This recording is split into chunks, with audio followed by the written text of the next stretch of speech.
Hace unos días tenía lugar en Santander un simposio médico que tenía que ver con las enfermedades autoinmunes sistémicas. Y nosotros queríamos hablar un poco de este asunto, entender un poco mejor qué son las enfermedades autoinmunes sistémicas, porque a lo mejor a ustedes les pasa lo mismo que a mí, que no sabemos mucho del tema. Por eso hemos invitado y agradecemos que esté aquí a la doctora Vanessa Calvo, reumatóloga del Hospital Universitario Marqués de Valdecilla. Hola Vanessa, ¿qué tal? Buenas noches. Hola, buenas noches. Bueno, muchas gracias por aceptar nuestra invitación. Voy a empezar con las preguntas como muy básicas. ¿Qué es una enfermedad autoinmune sistémica? Así a grosso modo. Pues las enfermedades autoinmunes sistémicas, como su propio nombre indica, son enfermedades autoinmunes que afectan al sistema inmunológico, es decir, se producen porque en nuestro sistema inmunológico hay como un pequeño fallo, se vuelve un poco loco y en vez de producir anticuerpos para defendernos, lo que hace es producir anticuerpos para atacarnos, y siempre se les pone el nombre de sistémicas porque pueden afectar prácticamente a cualquier órgano, a cualquier sistema de nuestro cuerpo. ¿Y las enfermedades reumáticas todas son autoinmunes sistémicas? No. Las enfermedades que vemos en reumatología, tenemos las enfermedades autoinmunes sistémicas, pues que son muy variadas, como pueden ser, pues yo creo que la más conocida es el lupus, pero bueno, está el lupus, la esclerodermia, las vasculitis, el síndrome de Sjögren, o sea, hay muchísimas. Y luego tenemos otro tipo de enfermedades que no son autoinmunes, pues como pueden ser la artritis reumatoide, las espondiloartritis y demás.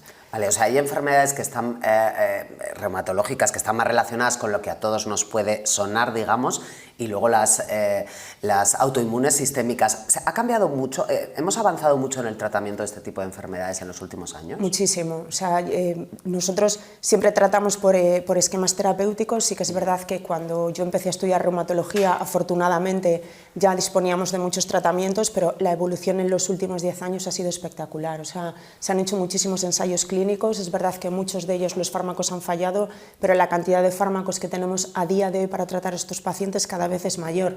Es verdad que a veces todavía es insuficiente porque hay muchos pacientes que a pesar de todos estos tratamientos no responden, pero afortunadamente los laboratorios siempre están investigando nuevos fármacos y, hombre, siempre alguno de ellos lo terminamos utilizando. Claro, yo entiendo que una enfermedad autoinmune sistémica no tiene solución. ¿Quiero decir, es crónica? ¿Es para el resto de tus días o no? Sí, no tienen cura, son enfermedades para las que todavía no se ha descubierto la cura. Yo no sé si alguna vez se descubrirá, yo creo que no lo llegaré a conocer, pero sí que es verdad que todos los tratamientos que nosotros tenemos lo que hacen es dormir la enfermedad. O sea, nosotros cuando diagnosticamos a un paciente, lo que perseguimos siempre, nosotros tratamos por objetivos terapéuticos que llamamos, y el principal objetivo terapéutico en todas estas enfermedades es buscar la remisión, es decir, que la enfermedad se duerma y que a lo mejor nunca jamás se vuelva a despertar. ¿Eso puede pasar? Sí.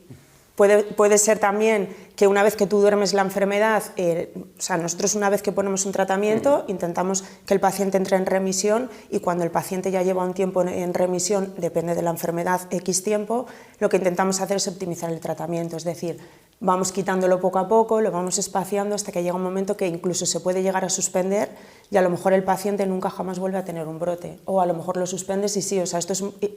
Hay que individualizar siempre, depende de la enfermedad, depende del paciente, depende de muchas cosas, pero puede llegar a pasar.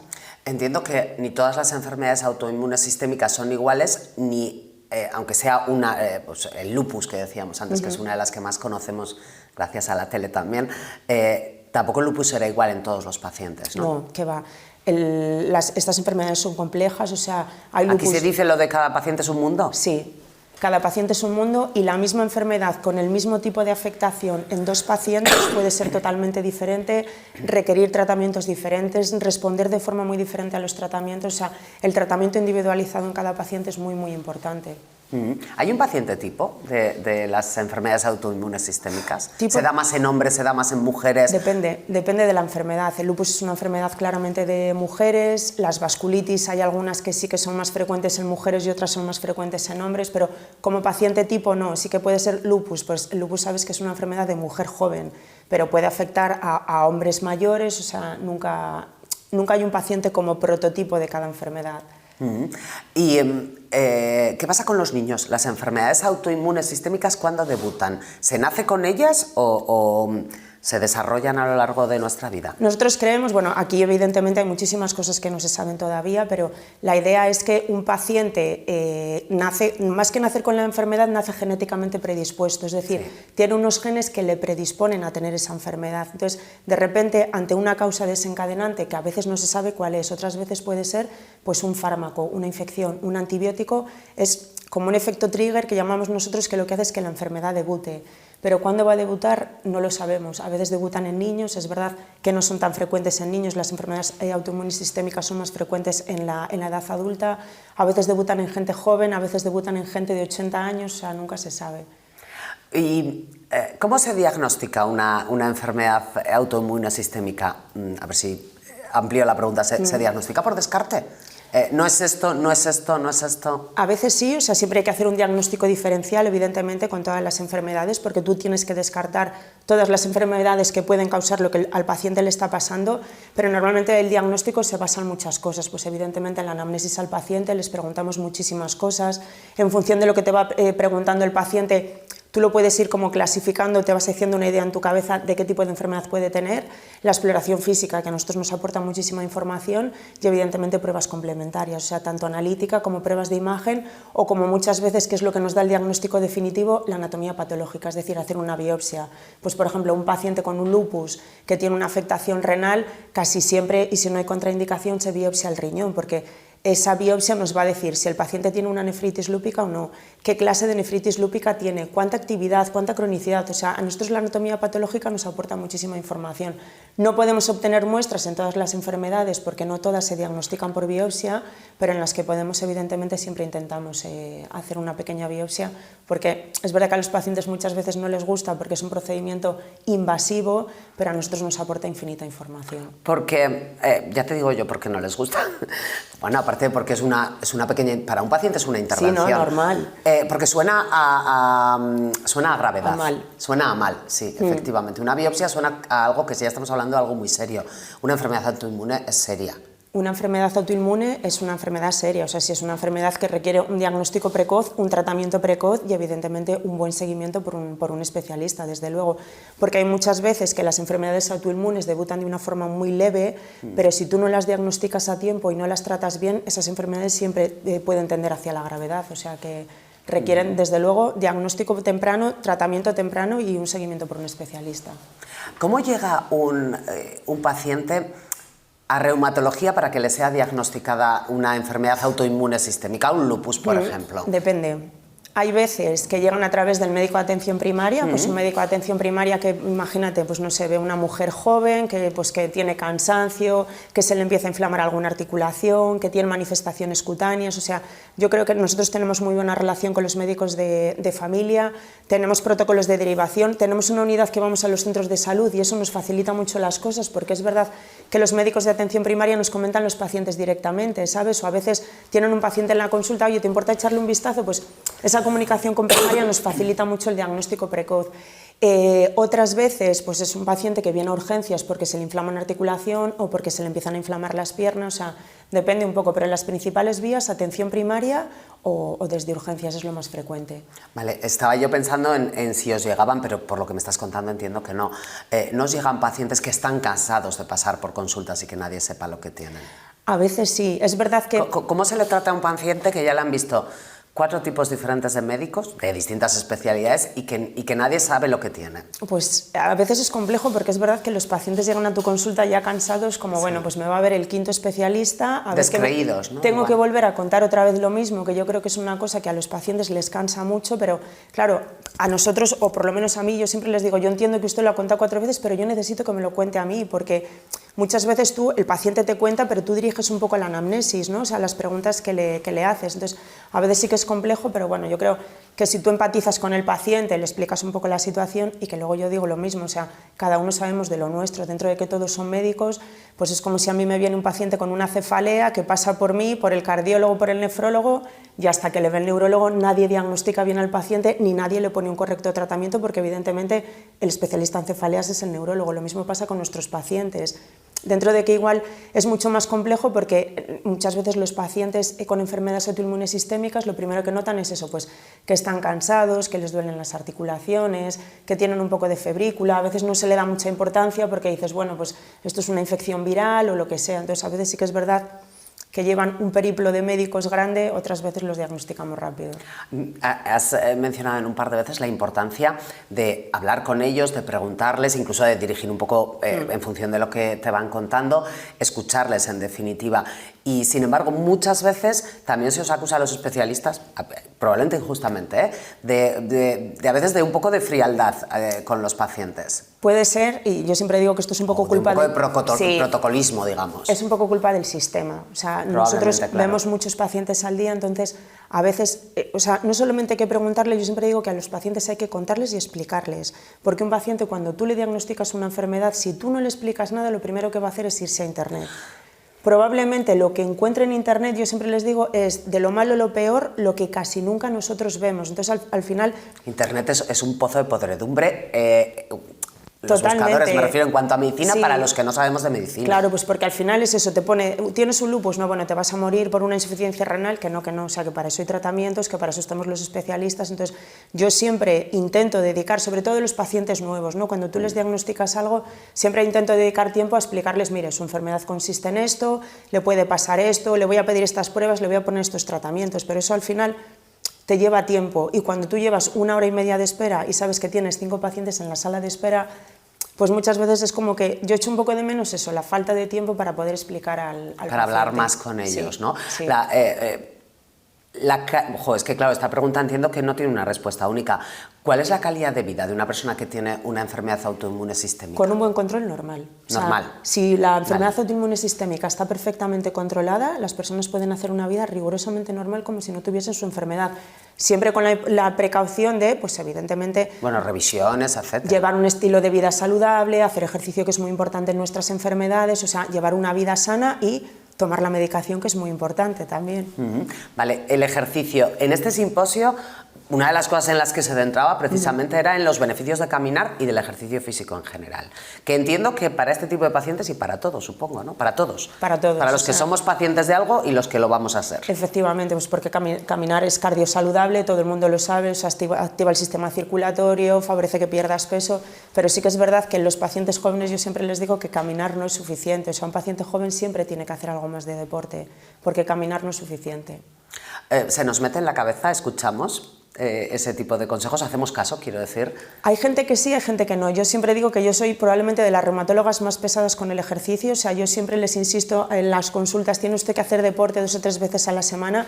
Ya hay muchas veces que yo creo que yo soy tan pesada que la gente cuando viene me dice que sepas que me apuntaba a pilates, que sepas que voy al gimnasio, o sea, pero porque creo que es importante, y es importante para ellos tanto físicamente como mentalmente muchas veces, ¿no? Porque a veces el deporte pues liberas endorfinas, te sientes muchísimo mejor, o sea, yo creo que es muy, muy importante.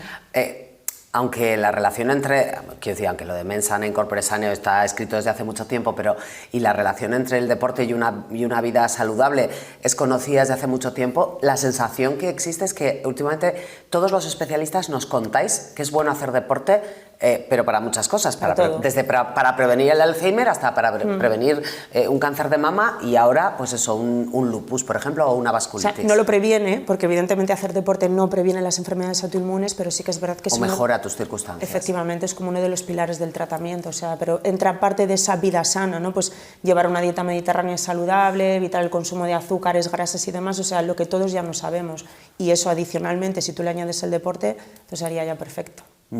Oye, en Valdecilla, a un paciente que tiene una enfermedad autoinmune, ¿se le trata de manera multidisciplinar? Quiero decir, ¿son enfermedades que pueden afectar a la visión, al oído o a un tobillo que se nos hincha? Sí, nosotros... Nos pueden dar muchos problemas, Sí, ¿no? Nosotros en Valdecilla, la verdad que yo siempre digo que estamos muy bien organizados porque tenemos, es un servicio un poco loco en el sentido de que tenemos muchísimas consultas, pero es verdad que se tiende a la superespecialización, es decir, dentro de que todos somos reumatólogos y tenemos que saber tratar todas las enfermedades, evidentemente, pero cada uno estamos especializados en ciertas enfermedades porque las enfermedades autoinmunes sistémicas no son frecuentes, entonces esto es como los traumatólogos, ¿no? Yo siempre les digo a los pacientes, ¿usted quién prefiere que le opere una rodilla? ¿Un traumatólogo que se dedica a operar rodillas o a lo mejor un traumatólogo pues, que trabaja en un hospital más pequeño y evidentemente no tiene la opción, ¿no?, de solo operar rodillas y tiene que operar de todo? Pues aquí pasa lo mismo, o sea, nosotros tenemos consulta de vasculitis de vaso pequeño, de grande, de esclerodermia, o sea, tenemos multidisciplinares con respiratorio, con nefrología, con oftalmo, con ginecología para las pacientes tanto que están embarazadas como aquellas mujeres jóvenes, por ejemplo, que se quieren quedar embarazadas y tienen una enfermedad autoinmune o de otro tipo que llevamos nosotros, las derivamos a la consulta para que le hagan una consulta preconcepcional. Tenemos consulta de pediátrica, o sea, bueno, no sé, muchísimas. Nosotros tenemos casi todo como muy dividido, de tal manera que lo que se intenta un poco es lo que te digo, crear súper especialistas en algo.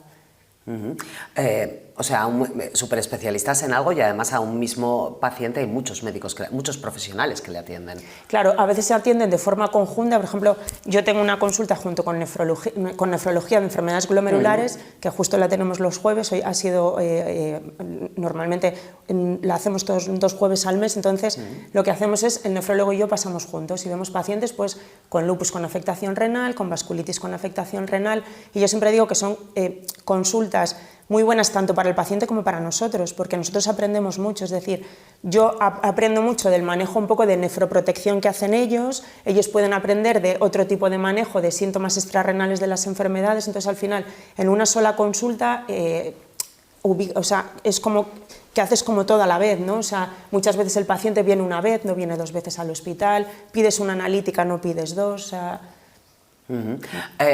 ¿Cómo suele reaccionar un paciente cuando es diagnosticado de una enfermedad de este tipo, que no las conocemos tanto, no nos suenan tanto y a veces no sabemos calibrar lo que nos está contando el médico? O sea, no sabemos calibrar si nos tenemos que preocupar mucho o respirar aliviados porque no es otra cosa peor. Normalmente los pacientes siempre se asustan, ¿no? O sea, tú le dices a un paciente, pues yo qué sé, yo el otro día he visto una chica joven de 18 años que tenía un lupus con una afectación renal un poco severa, pues claro, la mayor preocupación de esa chica y de su madre es: esto me va a dejar secuelas, a qué me estoy enfrentando, no solamente la enfermedad me va a dejar secuelas, sino y los tratamientos que me vais a poner, porque no hay ningún tratamiento exento de efectos secundarios. Entonces, de entrada es verdad que para el paciente es muy impactante, pero es lo que te digo, o sea, si tú te sientas 10 minutos, 15 minutos con el paciente a explicarle, mira, pues es verdad que es una enfermedad que puede ser grave, pero tenemos tratamientos, lo normal es que te vaya bien, o sea, vamos a hacer muchas revisiones, yo creo que al final el paciente tiene que asumirlo, porque no es fácil asumir un diagnóstico de este tipo, o sea,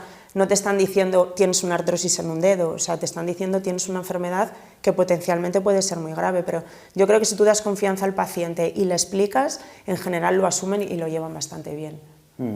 ¿Cuántas horas dedicáis los profesionales como tú, fuera de consulta, a investigar, a hacer lo mismo que hago yo en internet, pero vosotros sabiendo dónde documentaros? Muchas, o sea, yo digo que muchísimas, y que si te gusta tu trabajo, pues al final dedicas prácticamente tu vida entera, o sea, fines de semana, tardes, vacaciones, muchas veces también las dedicamos pues a investigar y a estudiar muchas veces, porque también es verdad que no todos los pacientes son iguales, o sea, a veces hay pacientes que son muy complejos y que por muy acostumbrado que estés a manejar ese tipo de enfermedades, hay pacientes que se te escapan cosas, entonces sí que es verdad que nosotros en las sesiones que hacemos comentamos con todo el servicio ese tipo de pacientes, pues porque al final esas sesiones son enriquecedoras, a uno se le ocurre una cosa, yo le pido esto, yo le pongo...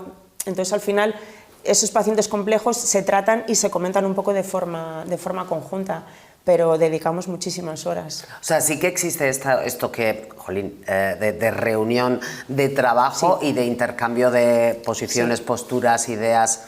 Sí, sí, nosotros todos los miércoles a última hora nos reunimos, se comentan todos los pacientes de la planta, los pacientes complejos que tenemos en las consultas, y luego siempre hacemos sesiones de actualización, pues yo qué sé, pues el tratamiento del lupus, el de la nefritis lúpica, la patogenia de la esclerodermia, o sea que siempre intentamos, aparte de lo que nosotros estudiamos, pues alguien se revisa un tema, tú se lo cuentas a los compañeros y es como que te vas poniendo un poquito al día.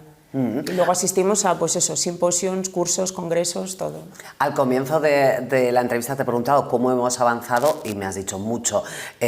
¿Se avanza paulatinamente en investigación, pero también en medicación, en remedios? Sí, sí, sí, o sea, los laboratorios, es verdad que nosotros, yo siempre digo que nosotros somos una especialidad afortunada, entre comillas, porque los laboratorios investigan bastante en enfermedades autoinmunes. Es verdad que, como te he dicho al principio, muchos de los fármacos que ellos ensayan no llegan a nada, pero otros muchos sí, y para nosotros, o sea, tener como esa cosa de decir, vale, yo a día de hoy tengo esto, pero es que sé que se están ensayando todas estas cosas y que a lo mejor si yo tengo un paciente que no me responde a lo que tengo ahora, siempre tengo la opción, ¿no?, de meterlo en un ensayo clínico o que el día de mañana esa medicación ya esté aprobada y la pueda utilizar. Entonces, para nosotros la investigación en fármacos es súper importante. Igual que antes me decías que a los pacientes no nos suele gustar bueno, pues una biopsia, que a veces es lo que os da verdaderamente el diagnóstico. ¿La opción de entrar en un ensayo clínico la asumimos bien o no?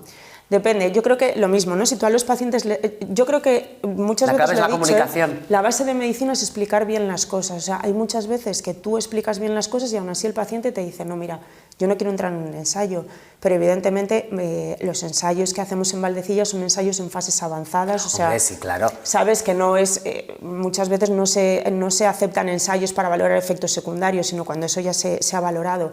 Pero si tú le explicas bien al paciente, normalmente hay muchos pacientes que sí que aceptan, y sobre todo cuando están mal. Es decir, yo creo que cuando tú estás mal y necesitas que te pongan algo para estar bien, vamos, un ensayo clínico, están perfectamente controlados, se les hace un montón de visitas, de analíticas.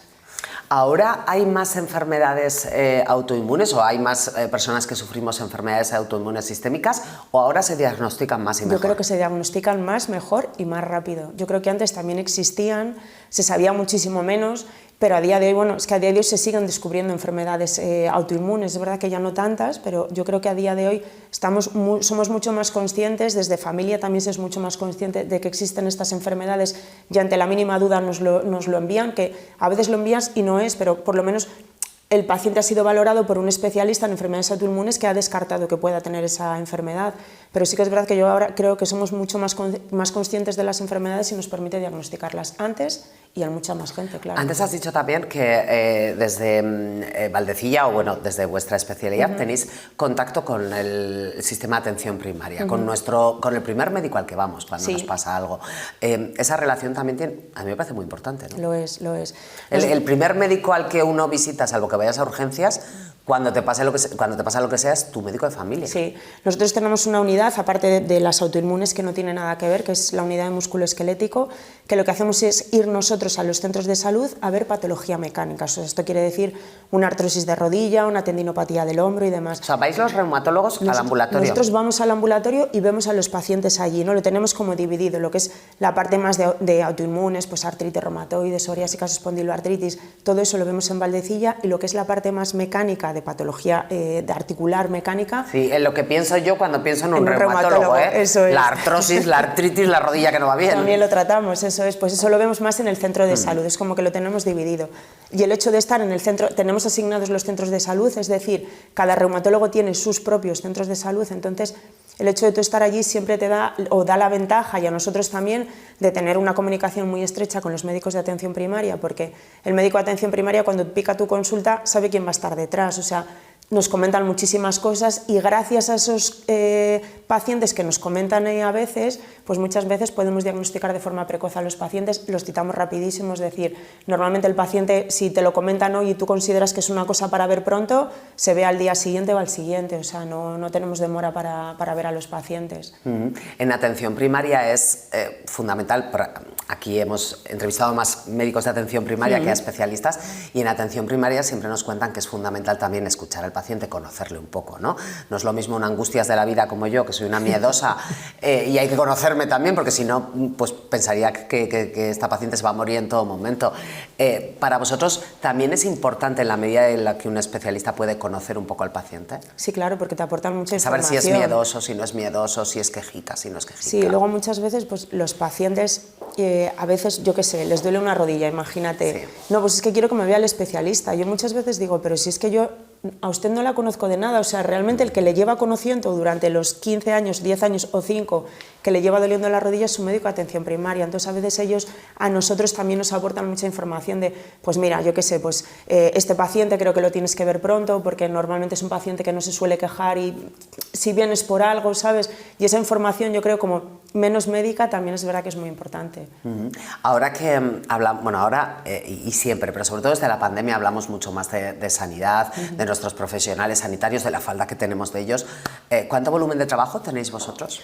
Pues muchísimo, o sea... Antes mencionabas lo de, a veces siento que me falta más tiempo para estar con un paciente. Claro, pero porque nosotros igual en la consulta vemos una media al día de 20-22 pacientes. Si te va bien, o sea, quiero decir... Si, es mucho para un especialista. Claro, si es mucha revisión, que a veces son revisiones fáciles, pues yo que sé, pacientes con artritis reumatoide de un montón de años que están súper controladas y vienen a ver, pues eso, que no tienen efectos secundarios con la medicación y que su analítica está bien, esas consultas son rápidas.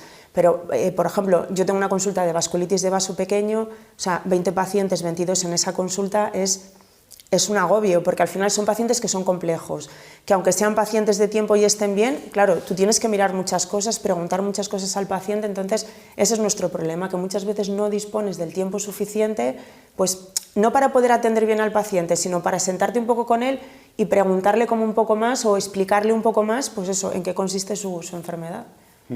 Es algo de lo que hablamos mucho en atención primaria, pero que desde luego a vosotros también os preocupa y os afecta. Además, a vosotros también os preocupa y os afecta vuestras listas de espera, si pedís una prueba complementaria o una prueba de algo, también os preocupa cuándo se la van a hacer, cuándo voy a tener el resultado de esa biopsia que yo quiero. Claro, normalmente sí que es verdad que a nosotros las pruebas o cuando se citan nos limitan, pero también, pues por ejemplo, las pruebas radiológicas, una resonancia, pero también entendemos que en rayos están saturados, o sea que es que tampoco les podemos pedir más. Sí que es verdad que si hay algún paciente que lo necesitas de forma muy urgente, pues directamente lo que haces es vas a hablar con el radiólogo o con el nefrólogo que le tiene que hacer la biopsia. Bueno, vosotros valoráis la urgencia, claro. Claro, y nosotros en el hospital tenemos mucha comunicación entre nosotros, ¿sabes? O a lo mejor si cualquier compañero te dice, mira, pues es que tengo esta paciente que considero que la tienes que ver pronto, sí que nos intentamos citar lo más pronto posible esos pacientes. La otra parte de reumatología, la que me decías, la de vamos a los ambulatorios, a los consultorios médicos y vemos a esa otra parte de la rodilla que no funciona, etcétera. Esa parte también es gratificante como profesional. Hombre, esa unidad yo lo que siempre digo es que es muy resolutiva, o sea, es una unidad que igual a ti como médico te hace pensar menos o te hace estudiar menos, porque evidentemente para la artrosis lo que hay es lo que hay, o sea, no hay muchas más opciones a día de hoy, pero es gratificante en el sentido de que igual te viene un paciente con un dolor en una rodilla desde hace un montón de tiempo, pues que ha hecho todo su protocolo, ¿no?, de analgésicos, antiinflamatorios, fisioterapia, bajar de peso, y el hombre o la mujer sigue con dolor de rodilla, entonces llega allí, lo infiltras y se le quita el dolor, pues al final tienes esa parte de satisfacción profesional, ¿no?, de decir, bueno, pues le he pinchado una rodilla y le he quitado el dolor. O sea, sí, igual es una parte menos, no sé cómo decirte, menos interesante a nivel profesional porque no te da pie, como pues lo que te digo, ¿no?, con los pacientes complejos a estudiar, a pensar y demás, que yo creo que eso a los médicos nos gusta mucho a veces, ¿no?, que nos hagan un poco pensar, pero sí que es verdad que tiene ese nivel de satisfacción personal de decir, bueno, pues o le he cambiado el antiinflamatorio y le he puesto esto y al paciente le ha ido mejor, o sea, que el hecho de que los pacientes vayan bien y les alivies el dolor, para nosotros también evidentemente es bastante gratificante. Y con un enfermo de una enfermedad autoinmune sistémica, ¿dónde está esa parte de satisfacción personal? Cuando viene una revisión y todo está fenomenal. Claro, eso es, sí. O cuando ves, por ejemplo, pues yo qué sé, pues una paciente joven con un lupus que tiene una afectación renal súper severa, que le empiezas a poner tratamiento y tú ves, yo qué sé, pues que ese riñón mejora o que tiene lesiones cutáneas y ves que con el tratamiento que tú le pones se le quitan, porque claro, nuestros pacientes tienen lesiones cutáneas, los pacientes con lupus. Tú imagínate una chica joven de 18 años con la piel llena de manchas, hombre, pues estéticamente y psicológicamente es un impacto. Entonces, si tú le pones tratamiento, la paciente mejora o te llega y te dice, jo, es que mira, estaba fatal, pero he mejorado muchísimo, ¿sabes? Pues es que al final tú te llevas satisfacción de decir, vale, pues le estoy poniendo un tratamiento que le ha hecho efecto, el paciente ha mejorado, o sea, yo creo que eso para nosotros es muy gratificante. ¿Cuántas enfermedades hay de este tipo? ¿Autoinmunes? Sí. Bastantes. No sabría decirte el número cuántas, pero muchas. Pues Vanessa, queríamos conocer un poco más a cuenta de ese simposio en el que, por cierto, el titular de ese simposio, de la conclusión de ese simposio era algo así como que hacer deporte y caminar es importante, que lo decías tú antes, y era un poco en lo que os centrabais en el simposio, pero queríamos hablar un poco más de las enfermedades autoinmunes sistémicas. Muchísimas gracias por haber venido desde Valdecilla hasta aquí, hasta Laredo. Ha sido un placer. A vosotros, lo mismo, muchas gracias. Vanessa Calvo, reumatóloga del Hospital Universitario Marqués de Valdecilla de Laredo, que queríamos hablar, bueno, pues en esta ocasión y hoy de las enfermedades autoinmunes sistémicas y hablar de reumatología, y que el otro día les contábamos la información sobre ese simposio y hoy queríamos comentarlo un poquito más. Hacemos una pausa y ahora enseguida continuamos.